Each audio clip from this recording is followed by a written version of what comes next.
بنی اسرائیل جب خدا کی نافرمانی میں حد سے زیادہ بڑھ گئے تو خدا نے ان پر ایک ظالم بادشاہ بخت نصر کو مسلط کر دیا، جس نے بنی اسرائیل کو قتل کیا، گرفتار کیا اور تباہ کیا اور بیت المقدس کو برباد و ویران کر ڈالا۔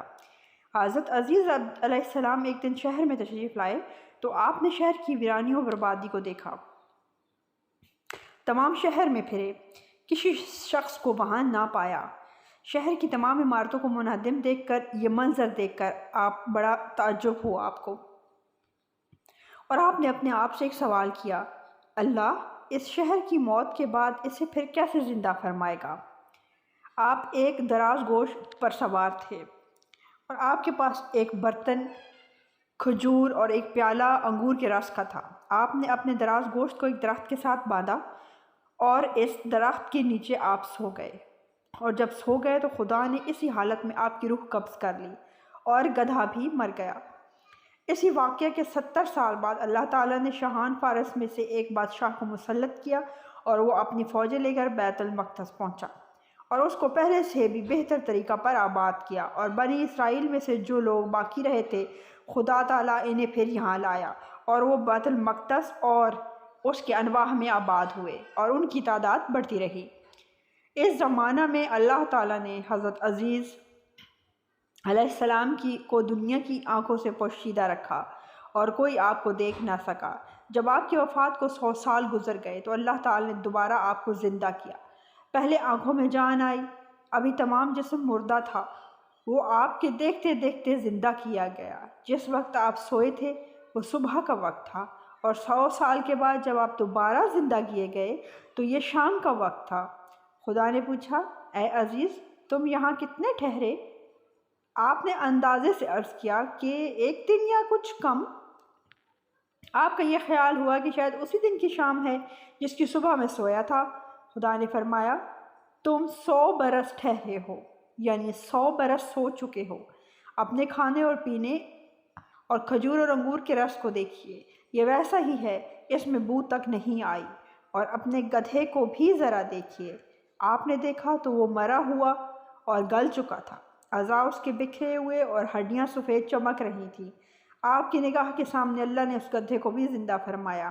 پہلے اس کے اعضاء جمع ہوئے اور اپنے اپنے موقع پر آئے، ہڈیوں پر گوشت چڑھا، گوشت پر کھال آئی، بال نکلے، پھر اس میں روح آئی، اور آپ کے دیکھتے ہی دیکھتے وہ اٹھ کھڑا ہوا اور آواز کرنے لگا۔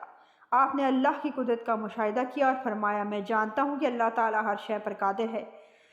پھر آپ اپنی سواری پر سوار ہو کر اپنے محلہ میں تشریف لائے، آپ کو کوئی پہچان نہ سکا۔ اندازے سے آپ اپنے مکان پر پہنچے، عمر آپ کی وہی 40 سال کی تھی۔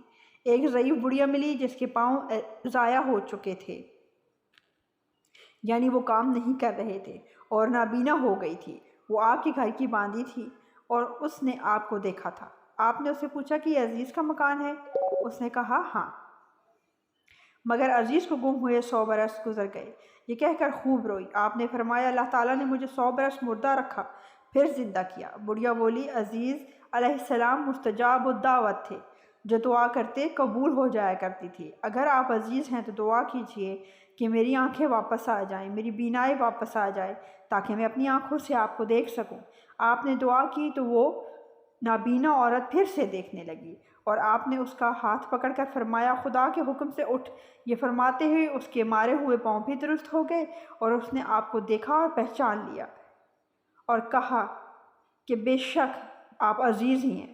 پھر وہ آپ کو محلے میں لے گئی۔ وہاں ایک مجلس میں آپ کے فرزند تھے جن کی عمر 118 سال کی ہو چکی تھی، اور آپ کے پوتے بھی تھے جو بوڑھے ہو چکے تھے۔ بڑھیا نے مجلس میں پکارا، یہ حضرت عزیز تشریف لائے ہیں۔ اہل مجلس نے اس بات کو جھٹلایا۔ اس نے کہا، مجھے دیکھو، میں آپ کی دعا سے بالکل تندرست اور بینا ہو گئی ہوں۔ لوگ اٹھے اور آپ کے پاس آئے۔ آپ کے فرزند نے کہا، میرے والد صاحب کی شانوں کے درمیان سیاہ بالوں کا ایک ہلال تھا۔ جسم مبارک کھول کر دیکھا گیا تو وہ موجود تھا۔ بے شک میرے اللہ تعالیٰ بہت اونچی اور بڑی قدرت والا ہے، وہ جو چاہے کر سکتا ہے، اور ایک دن اس نے سب کو دوبارہ زندہ کر کے اپنے حضور بلانا ہے اور حساب لینا ہے۔ اور اس سے یہ بھی معلوم ہوا کہ نبی کا جسم موت ہونے کے بعد بھی صحیح و سالم